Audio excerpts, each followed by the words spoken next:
नाज़रीन, म्यांमार से बड़ी खबर आ रही है। आपको बता दें कि म्यांमार में गुज़िश्ता कुछ दिन पहले तख्ता पलट हो गया है।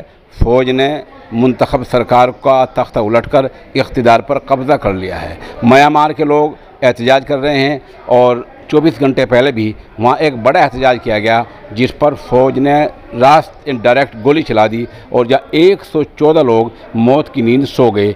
बताया जाता है ये म्यांमार में अब तक की सबसे बड़ी कार्रवाई है। गोलीबारी मरने वालों की तादाद 114 बताई जा रही है। ये तो वो हैं जिनकी तस्दीक हो चुकी है। म्यांमार में तख्ता पलट के बाद ये सबसे बड़ी कार्रवाई है। वहाँ की ऑनलाइन न्यूज़ वेबसाइट जो म्यांमार नाउ के रिपोर्ट के मुताबिक कल ये तादाद कुछ कम थी, 100 से कम थी, लेकिन अब ये तादाद, मरने वालों की तादाद जो फ़ौजी गोली में लोग मारे गए हैं वो 114 हो गए हैं और ये बड़ी अलमिया की बात है। आलमी सतह पर इसकी मजम्मत की जा रही है।